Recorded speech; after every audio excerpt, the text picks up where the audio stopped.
santé. Marina Carrère-Dancos. Un homme qui fait un arrêt cardiaque et qui, pendant qu'on le réanime, se voit sorti de son corps au-dessus de lui, il ne souffre plus et décrit un grand apaisement. Une jeune femme en stade terminal d'un cancer du sein affirme voir sa mère dans sa chambre alors que celle-ci est morte. Une autre femme qui vient de perdre son mari sent sa présence et son odeur près d'elle. Expérience de mort imminente, de fin de vie, vécu subjectif de contact avec un défunt, ces phénomènes qui existent par centaines de milliers à travers le monde, quelle que soit la culture ou les croyances, interrogent. Y aurait-il quelque chose après la mort ?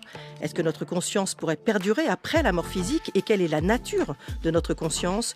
Honnêtement, ma rationalité occidentale me pousse presque à sourire devant ces questions. J'ai appris en effet que la conscience est le résultat de l'activité du cerveau et que donc elle ne peut exister en dehors de lui. Alors pourquoi ouvrir ce débat ? Parce que des études scientifiques extrêmement sérieuses sont menées et que certaines apportent des débuts de réponse. Ces études sont relayées et commentées dans un livre passionnant écrit par mon invité, le docteur Christophe Fauré. Christophe Fauré, bonjour. Bonjour Marina. Vous êtes psychiatre, psychothérapeute, spécialiste du deuil et de l'accompagnement des personnes endeuillées, auteur donc de ce livre, Cette vie et au-delà, paru chez Albin Michel. Et le sous-titre important, Enquête sur la continuité de la conscience après la mort. Oui. Merci. On va revenir sur chacun de ces phénomènes étonnants et les études donc, qui ont été menées dessus, mais j'aimerais savoir ce qui vous a alerté. Est-ce que, je sais que vous avez travaillé en unité de soins palliatifs, c'est là que vous avez entendu les premiers récits, et notamment les récits d'expériences de mort imminente ? Exactement, j'avais lu tout petit le livre La vie après la vie du docteur Raymond Moody qui parlait de ses expériences dans les années 70, mais ces expériences sont venues à moi, je ne les ai pas cherchées.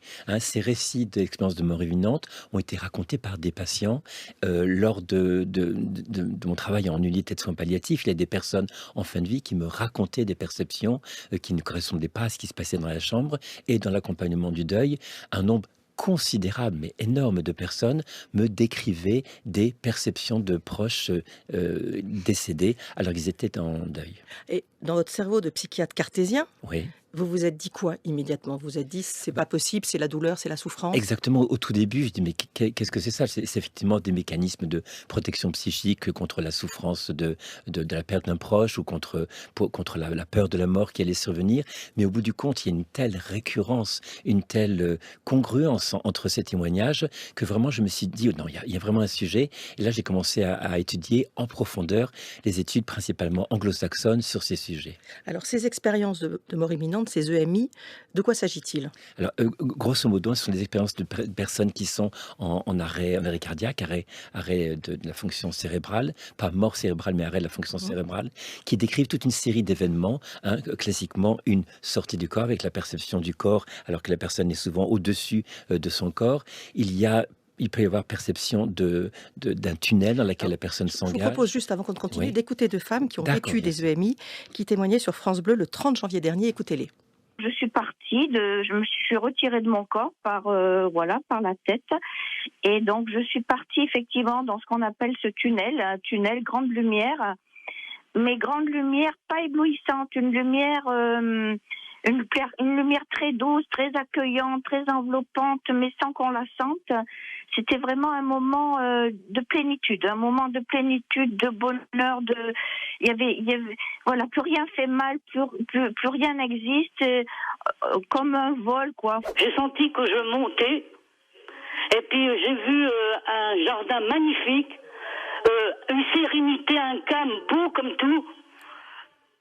On n'avait pas envie d'en partir, mais tout d'un coup, j'ai vu mes deux enfants de l'autre côté très jeunes, et je suis repartie de l'autre côté. C'était Nelly et Mylène. Voilà, l'une parle d'un tunnel, l'autre d'un lieu paradisiaque. Oui. C'est ce qu'on entend souvent. Mais c'est la récurrence, avec également perception de proches décédés qui accueillent, entre guillemets, la personne, et qui souvent lui disent « Non, tu dois retourner en arrière, tu n'as pas terminé ce que tu as à faire. Il y a une, entre guillemets, mission de vie. » Et là, on l'entend en témoignage, la personne est revenue pour prendre soin de ses enfants. Ce qui est étonnant, c'est que le retour est souvent motivé par un mouvement d'amour, un mouvement de prendre soin de ce qu'on a laissé derrière. Mais ces témoignages, c'est vraiment presque stéréotypé de tout ce qu'on entend au fil à travers les pays, à travers les croyances, quel que soit le niveau d'études, c'est vraiment des données récurrentes. Mais c'est fréquent ? C'est extrêmement fréquent depuis 40 ans que ces phénomènes sont étudiés. Il y a des millions de témoignages. Et maintenant, ce ne sont plus que des témoignages. Ces témoignages deviennent des données qu'on peut analyser, sur lesquelles on peut faire des statistiques. Et il y a des études qui sont publiées dans les grands journaux internationaux. Hein. Je pense The Lancet, où a publié le cardiologue Pim von Lomen, une plus grande étude prospective sur les expériences de mort imminente. Et on a véritablement des académiciens, pas académiciens, pardon, des chercheurs, universitaires, voilà, universitaires aux États-Unis qui s'engagent pour véritablement étudier ces phénomènes-là, car il y a véritablement un sujet qui sort largement de la croyance. Alors, il y a un autre point commun à ces EMI, c'est que ça change souvent profondément ceux qui les ont vécus. On écoute à nouveau Nelly. Après cette expérience, j'ai été complètement apaisée et c'est vrai que depuis, je n'ai plus du tout peur de la mort parce que pour moi, en fait, c'est un petit peu le paradis, la mort maintenant. Voilà, c'est un petit peu le paradis. Je crois que je vis un petit peu l'enfer sur Terre et que le paradis m'attend. C'est extrêmement fréquent et c'est d'ailleurs troublant de voir qu'il y a une transformation aussi radicale. Il faut bien voir que les EMI durent parfois 5 à 10 minutes avec une transformation radicale de peur de la mort qui est la peur universelle. Et en tant que psy, en tant que thérapeute, on ne peut pas avoir des changements aussi radicaux dans la perception de soi et du monde en 5 minutes. Hein. On sait bien que ça prend des années de travail psychothérapeutique pour changer sa perception du monde et la perception de soi-même. Et là, il y a quelque chose d'autre qui survient. Hein, vraiment, c'est une évidence que quelque chose d'autre que le psychologique a été contacté. Vous parlez là de EMI positive. Oui. J'ai vécu une EMI Oui. qui était, je pense, négative. J'étais dans le coma. C'était pas du tout un tunnel, c'était un puits. Il n'y avait pas de lumière du tout, c'était noir. Exactement. J'avais personne de bienveillant en face de moi. J'étais juste accrochée au bord du puits pour ne pas tomber. J'avais envie de me laisser tomber tellement c'était dur. Pour ne pas tomber, parce que je savais que si je tombais, c'était fini. Exactement. Ça existe. Mais bien sûr. Hein, c'est très difficilement étudié parce que les gens n'osent pas en parler de EMI négatif. J'ai longtemps pensé que j'étais folle. Hein. Et exactement. Les statistiques, c'est entre 5 à 20% des EMI qui seraient négatives et qui commencent à être vraiment très sérieusement étudiées, notamment aux États-Unis, avec soit des perceptions effrayantes de la sortie de corps, etc. Mais parfois l'impression, comme vous avez décrit, qui s'appelle the void, le vide, ou la perception d'être dans un éternel, dans l'éternité, dans un noir absolu, avec un vécu de panique. Hein. Et donc, c'est vraiment ceci va à l'encontre de l'idée que le cerveau relargue des neurotransmetteurs pour apaiser la peur de la mort. Ça ne se passe pas du tout comme ça lors des EMI négatives. Donc, c'est vraiment un argument qui ne va pas dans le sens hein, d'un cerveau qui essaierait de se récupérer juste au moment de la mort. Alors, ces EMI ne sont pas les seuls phénomènes autour de la mort qui sont racontés. Il y en a 2 autres. On en parle tout de suite. France Culture, carnet de santé. Marina Carrère-Dancos. Carnet de santé consacré aujourd'hui à des phénomènes qui entourent la mort, phénomènes qui remettent en question nos croyances, notamment sur notre conscience et le fait qu'elle serait produite par notre cerveau. Pour en parler, Christophe Fauré, psychiatre, auteur d'un livre remarquable sur cette question, Cette vie et au-delà, chez Albin Michel, avec le sous-titre Enquête sur la continuité de la conscience après la mort. On a parlé donc EMI, une expérience qui survient au moment de la mort. Il y a au moins 2 autres phénomènes étonnants qui surviennent juste avant et juste après.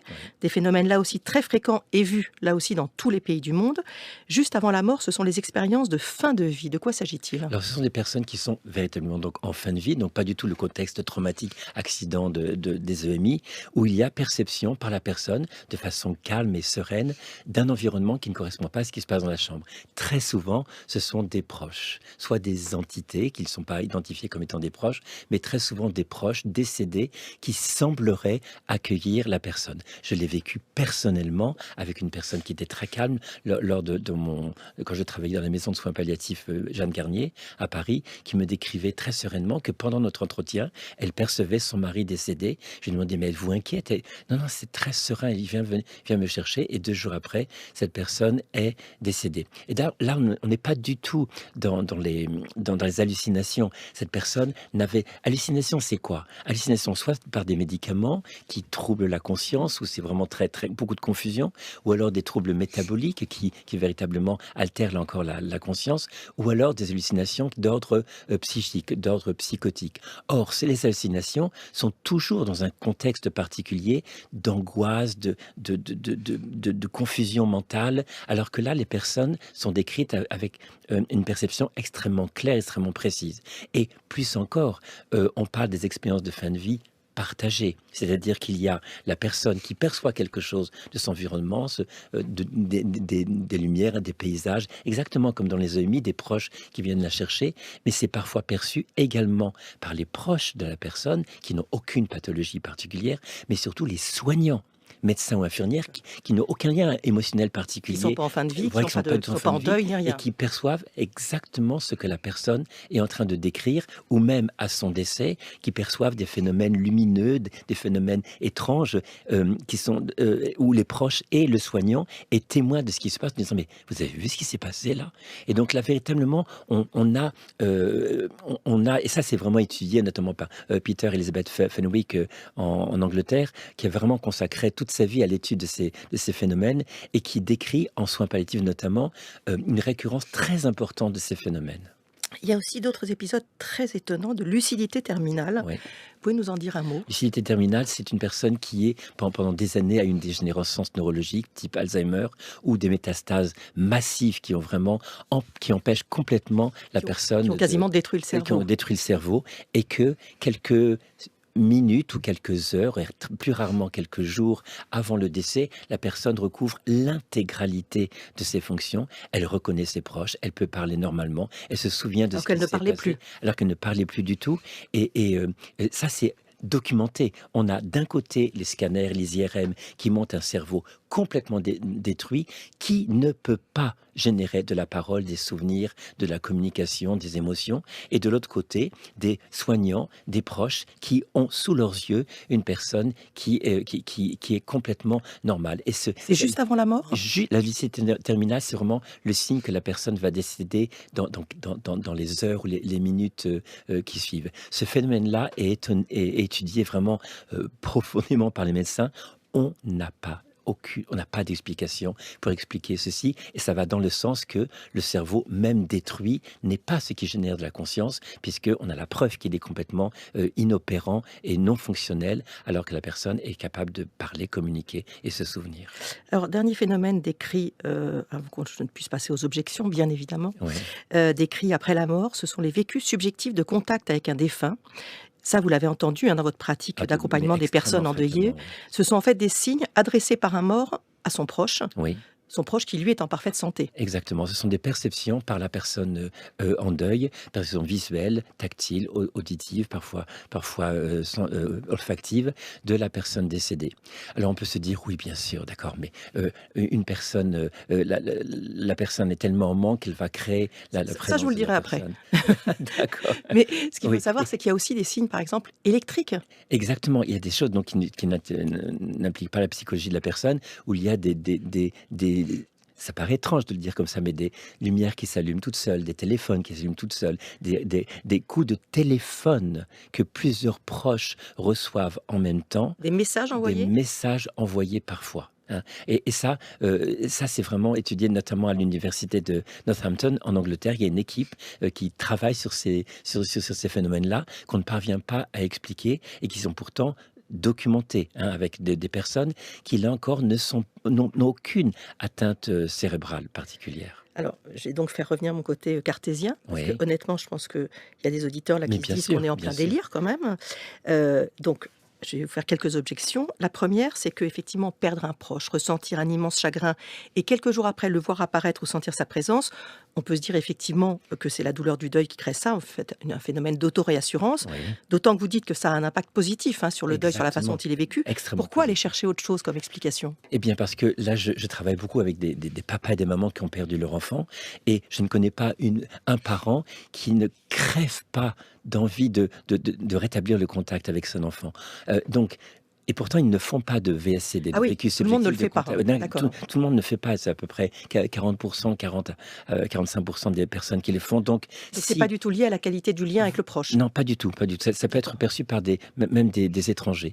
Mais si le besoin viscéral de retrouver le lien avec la personne était la raison première qui génère le VSCD, le vécu subjectif de contact avec un défunt, eh bien, tout le monde, tous les parents, avides, désespérés de retrouver le lien avec leur enfant, le feront. Or, on se rend compte que ce n'est pas le cas. Et même des parents se désespèrent quand ils apprennent l'existence des VSCD. C'est pourquoi moi je n'ai pas ce contact-là. Donc on ne peut pas arguer le fait que c'est le désir simplement qui est, en tant que mécanisme de protection psychique contre la perte. Il y a un deuxième argument qui est majeur, c'est que des personnes parfois apprennent le décès de la personne via le VSCD. Je m'explique. Une personne qui aperçoit pas sur le perron de sa maison, à travers la fenêtre, son fils qui lui dit bonjour. Elle sort sur le perron, il n'y a personne.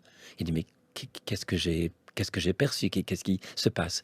Quelques heures après, son téléphone sonne, c'est la police qui lui annonce que son enfant a eu un accident de moto au moment même où elle a eu cette perception.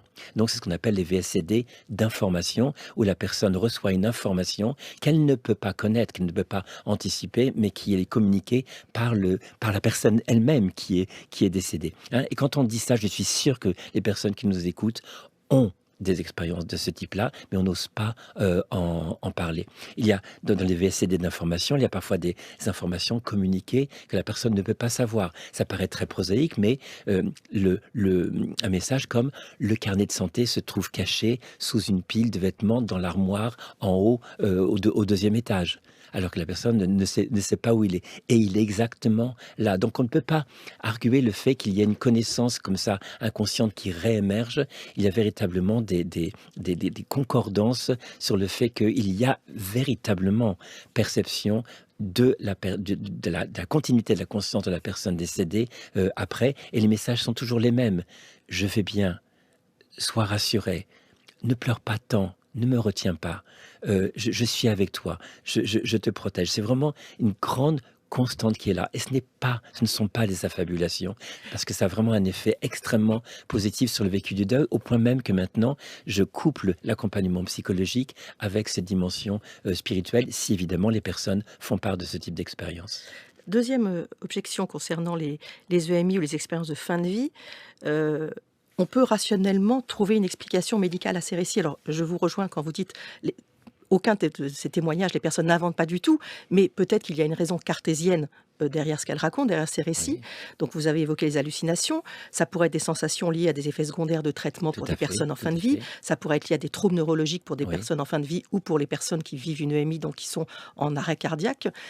Comment on se dit que c'est pas ça? Alors, il y a deux choses. Il y a une grande étude qui a été menée par le Dr Christopher Kerr, qui dirige l'unité de soins palliatifs à Buffalo, aux États-Unis, qui a pris soin justement de sélectionner des personnes qui ne prenaient pas des médicaments susceptibles de modifier la conscience et qui n'avaient pas des atteintes neurologiques susceptibles de modifier la conscience et qui rapportaient pourtant ce type d'expérience. Il y a un deuxième argument qui est assez étonnant. Là encore, c'est les expériences de fin de vie partagées, hein, où il y a la perception par des gens qui n'ont pas d'atteinte cérébrale, qui n'ont aucune raison d'avoir des hallucinations, qui perçoivent la même chose. Troisième argument, il y a parfois, lors d'expériences de fin de vie, des personnes qui sont donc en fin de vie et qui sont étonnées, qui partagent avec les soignants en disant « c'est curieux, j'ai perçu, soit dans un rêve, soit à l'état de veille, ma sœur, elle est en pleine forme, elle vit aux États-Unis et tout. » Et quand le médecin partage cela avec les proches de cette personne-là, et les proches lui disent « mais on n'a pas osé lui dire, mais elle est décédée il y a une semaine, mais on avait peur de la rajouter à sa peine. » Et donc la personne a perçu via cette expérience de fin de vie, sa sœur décédée alors qu'elle n'avait pas l'information. Elle ne pouvait pas être au courant. Et qu'elle ne pouvait pas être au courant. Et donc, ça, on le retrouve souvent. Oui, mais c'est pour ça, ce qui est important à voir, c'est que chaque expérience a sa fragilité. Les EMI ont leur fragilité dans les objections. Les expériences de fin de vie ont leur fragilité dans les objections, de même que les VSCD. Mais quand on croise ces différents témoignages qui surviennent dans des circonstances très différentes, on arrive à un nœud très serré d'arguments qui plaident en faveur de la non-production par le cerveau de la conscience, qu'il y aurait quelque chose d'autre qui parlerait de la conscience, mais qui ne serait pas produite par le cerveau. On va parler justement, parce que c'est vrai qu'après ça, on peut commencer à considérer que peut-être il y aurait une continuité effectivement de la conscience Exactement. après la mort physique. Est-ce qu'elle pourrait se manifester dans un autre corps et un autre lieu? On ne va pas débattre aujourd'hui de la théorie de la réincarnation, mais qui figure dans votre livre, et c'est absolument passionnant, tous les exemples que vous donnez. On va voir si scientifiquement une conscience peut exister en dehors de toute activité cérébrale. France Culture, carnet de santé. Marina Carrère-Dancos. Carnet de santé avec le docteur Christophe Fauré, psychiatre, spécialiste du deuil, auteur de Cette vie et au-delà, qui s'interroge sur des phénomènes décrits juste avant la mort, juste après ou pendant.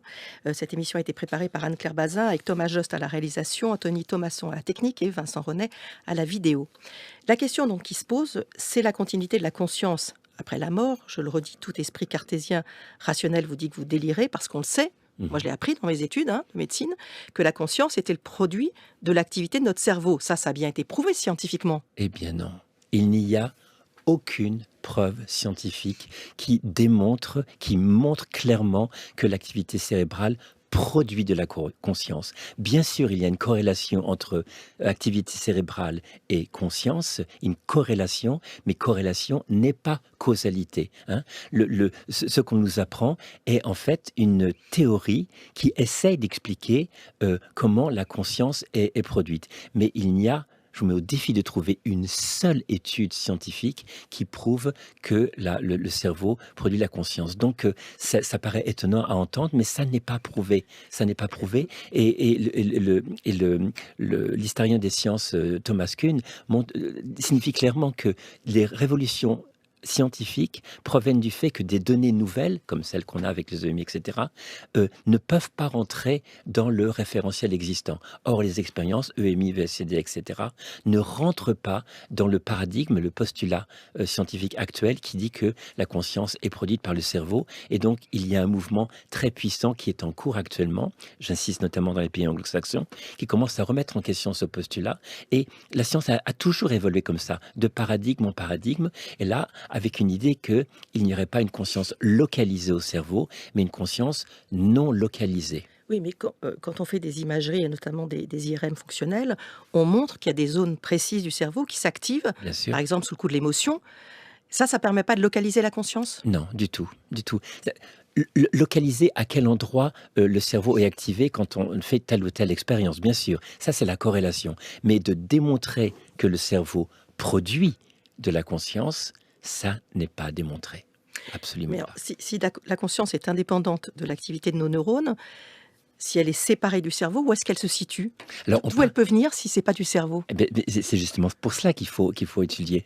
On parle de conscience non localisée. On peut imaginer un élargissement des neurosciences. Les neurosciences qui étudieraient la conscience quand elle est localisée au cerveau, et une autre branche des neurosciences qui étudierait la conscience non localisée au cerveau. Et donc c'est un champ d'expérimentation. Là, véritablement, il faut aller au-delà des objections en disant ça n'est pas possible. Être vraiment scientifique, c'est prendre en compte les données nouvelles et aller dans le sens de quelle est cette conscience localisée, quelle est sa nature. Et là, on parle vraiment pas de petits rigolos, on parle de vraiment Max Planck, qui est un des pères de la physique quantique, qui a annoncé clairement que, au lieu de dire que la matière est la cause première de la conscience, il affirmait que la conscience est la cause première de la matière. Oui, là, vraiment, on est dans quelque chose qui dépasse notre compréhension habituelle. Mais moi qui essaye quand même de comprendre, même quand je ne peux pas comprendre, quels travaux sont menés? Comment on peut essayer de rechercher la localisation de cette conscience? Que mènent les chercheurs comme travaux? Ce qu'on peut essayer de faire, c'est justement essayer de démontrer la validité des expériences de EMI, de VSCD, par des protocoles qui sont le plus précis possible. Je fais référence notamment à un docu-fiction qui va sortir sur les écrans, qui s'appelle Témoin, de Sonia Barkala, qui propose un protocole de filmer des salles d'attente des urgences et pendant que des personnes sont en train d'être réanimées, et de voir sur les témoignages des personnes qui ont des perceptions de la salle d'attente, des proches, exactement des descriptions précises, de voir si le récit correspond aux images qu'on a. Enfin, il y a beaucoup de protocoles qui sont mis en évidence. Une fois qu'on a démontré qu'il y a la possibilité d'une conscience qui ne dépend pas du cerveau et qui peut percevoir des circonstances à distance même du corps, même des kilomètres de distance, valider la perception des expériences de fin de vie et valider l'expérience les vécus subjectifs de contact avec un défunt permet déjà d'avoir une base. Il y a quelque chose. Après, on n'a pas de réponse sur quelle est la nature exacte de cette conscience localisée, mais ça, c'est un champ scientifique immense qui se déploie devant nous. Justement, concernant ces EMI, on a parlé d'arrêt cardiaque. Oui. C'est quoi? Ça survient quand il y a eu un coma, un traumatisme? Pas forcément. Et il y a des sorties de corps, par exemple, lors de très fortes températures ou lors même d'expériences de méditation, sans qu'il y ait forcément la vie menacée. Hein. Donc c'est pour cela qu'il y a parfois, c'est une objection contre la carence en oxygène, que le déficit en oxygène pourrait générer ce type d'expérience-là. On a parfois des personnes qui ont une pathologie ou un accident, mais il n'y a pas eu même une agression, par exemple. Une agression où il n'y a pas eu d'atteinte cérébrale au niveau de l'oxygène ou cumul de gaz carbonique, et qui décrivent pourtant des sorties de corps avec exactement les mêmes propos que les EMI. Donc, voilà. On n'aura pas, bien sûr, aujourd'hui la réponse à mes questions, mais c'est pas grave. D'ores et déjà, il est important d'accueillir la parole de ceux qui racontent, Exactement. parce que bien souvent, c'est vrai, les personnes n'osent pas en parler, de peur qu'on les prenne pour des fous. La plupart du temps, les gens n'osent pas, c'est la grande limite. Et c'est pour ça qu'il faut libérer cette parole-là à un premier niveau. Et à un deuxième niveau, une formation. La formation des médecins, des infirmières, des soignants, des pompiers, pas besoin d'adhérer à ces idées, mais qu'il y ait au moins une connaissance pour que quand la personne est réanimée, on puisse recueillir un témoignage de première main et donc faire avancer la recherche par rapport à cela. Oui. Mais c'est très perturbant quand même pour les personnes qui vivent ça. Encore une fois, même si c'est très bienveillant, ou moins quand c'est effectivement des expériences négatives, Oui. C'est perturbant de le vivre, c'est perturbant de le raconter parce qu'on y croit du coup. Exactement. C'est ça qui est difficile. On y croit, c'est-à-dire. On se dit effectivement, on a bien vécu ça. Mais bien sûr. Et pour notre cerveau, c'est quand même perturbant. C'est perturbant si on est dans cette idée que ça n'est pas possible. Mais si on élargit le paradigme en disant c'est une possibilité, ça c'est la vraie démarche scientifique, de dire il y a une donnée qui est là, étudions-la, véritablement ça crée des vraies transformations extrêmement bénéfiques. Hein. Un rapport au monde, un rapport à soi-même qui est beaucoup plus lumineux, beaucoup plus positif. Hein. Et je le vois aussi avec les personnes que j'accompagne qui sont en deuil et qui ont eu la chance de faire des VSCD, vécu subjectif de contact. Vous dites que c'est une chance. C'est une chance parce qu'il y a véritablement quelque chose qui s'implante il y a une continuité de la conscience. Nous allons nous retrouver. Et c'est pas juste des fadaises pour se rassurer. C'est pas des croyances non plus. On trouve pas ça plutôt dans certaines religions que d'autres. Mais non. Quelles que soient les religions, ces phénomènes sont le même. Il y a une grande étude qui est menée au niveau européen par justement l'université de Northampton et Evelyn Elsässer, qui est une des grandes spécialistes des VSCD, qui est en train d'étudier les VSCD dans les pays musulmans, en Chine, en Europe. Il y a des dans les VSCD, pays bouddhistes aussi, ça change rien. Ça change rien du tout. Hein. Des enfants, on a par exemple des enfants qui ont des souvenirs à 3 ans, 4 ans, et qui n'ont aucune représentation de la mort, et qui n'ont aucun présupposé sur ce qui peut se passer après la mort, et qui décrivent avec une même précision, une même finesse leurs expériences de mort imminente, par exemple, comme celles des adultes. Alors, si on accueille ces récits, c'est important de les accueillir. Hein, oui, de toute façon, oui. Qu'est-ce que ça change dans l'accompagnement des personnes en fin de vie? Comment on intègre ces phénomènes en tant que soignant? Alors, en tant que soignant, le premier principe, c'est de ne rien imposer à la personne. Hein, mais c'est un outil supplémentaire d'accompagnement qui, s'il y a une ouverture de ce type-là de la part de la personne en fin de vie ou de la part de ses proches, là, effectivement, le soignant a des outils pour pouvoir accompagner, valider l'expérience. Et beaucoup de gens en fin de vie, d'ailleurs, affirment souffrir de ne pas pouvoir communiquer cela aux soignants, de peur qu'on les considère comme fous et qu'on leur mette des neuroleptiques pour apaiser ce prétendu délire. Donc il y a véritablement quelque chose qui a besoin d'avancer par rapport à juste l'accueil, déjà simplement accueillir, parce que une expérience de fin de vie qui éradique ou diminue considérablement la peur de la mort, c'est colossal en termes d'accompagnement.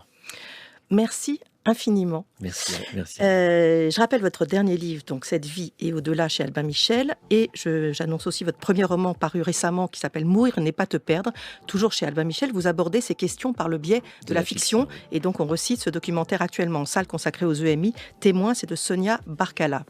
La semaine prochaine, on va revenir sur un fait divers terrible qui nous vient des États-Unis, mais qui a des conséquences sanitaires en France. Depuis la publication d'un article relatant l'histoire d'un patient américain déclaré mort qui se serait réveillé au milieu d'un prélèvement d'organes, l'Agence de la biomédecine a alerté sur un bond des refus de dons d'organes dans notre pays. Avec un expert, nous essayerons de comprendre pourquoi ce drame ne peut arriver dans notre pays.